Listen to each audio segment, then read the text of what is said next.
আসসালামু আলাইকুম। Hello everyone, কী অবস্থা, কেমন আছেন? আশা করছি আল্লাহ তাআলার রহমতে খুবই ভালো আছেন। আমিও আল্লাহ তাআলার রহমতে খুবই ভালো আছি। তো চলে আসলাম বরাবর নতুন আরেকটি ভিডিও নিয়ে।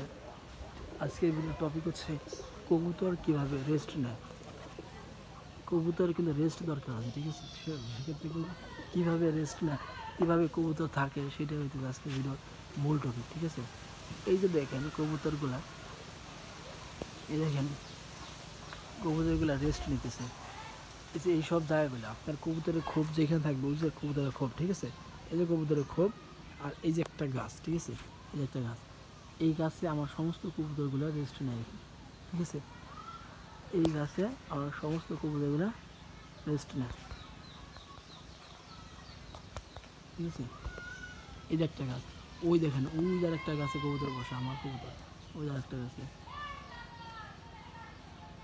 ঠিক আছে? কবুতরের ঘরের সামনে আপনারা চেষ্টা করবেন একটা রাখার জন্য, একটা গাছ রাখার জন্য। সেক্ষেত্রে আপনার কী হবে, ওই গাছে বসে কবুতরগুলো রেস্ট নিতে হবে। একটু দূরে রাখবেন, খোপ থেকে একটু দূরে রাখবেন, কারণ খোপের উপরে রাখলে কিন্তু আপনার ডালপালা পড়ার সম্ভাবনা থাকে। তো সেক্ষেত্রে আপনারা একটু দূরে রাখবেন, খোপটা একটু দূরে রাখার চেষ্টা করবেন, ঠিক আছে? দেখেন কবুতরের খোপটা একটু, এই যে একটা গাছে দেখছেন, সব দিক দিয়ে একটু গাছগাছালি থাকবে কবুতর খোপের সামনে। দেখেন কবুতর খোপের সামনে আমি গাছগাছালি এগুলো ব্যবহার করছি, ঠিক আছে? তো এইভাবে খুব সহজে আপনারা কবুতরের খোপের সামনে গাছগাছালি রাইখে আপনারা কবুতরে করতে পারেন, কারণ ওই রেস্ট নেওয়াতে পারেন, ঠিক আছে? এইসব বিবেচনা করে আপনারা কবুতর খোপ দিবেন। এই কারণে আমি আমার আগের ভিডিওতে বলছি যে কীভাবে কবুতরের জন্য খোপ করবেন, খোপ বাছাই করবেন, বা কীভাবে কবুতরের জন্য খোপ রাখবেন,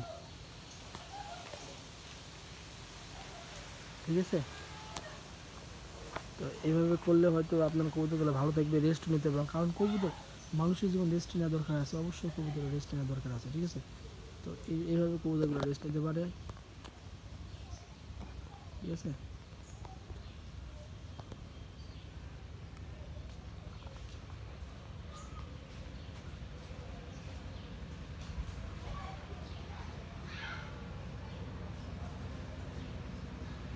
তো এভাবে কবুতর রেস্ট নিতে দেখা হচ্ছে পরবর্তী কোনো ভিডিওতে। আজকে ভিডিওটা এই পর্যন্তই।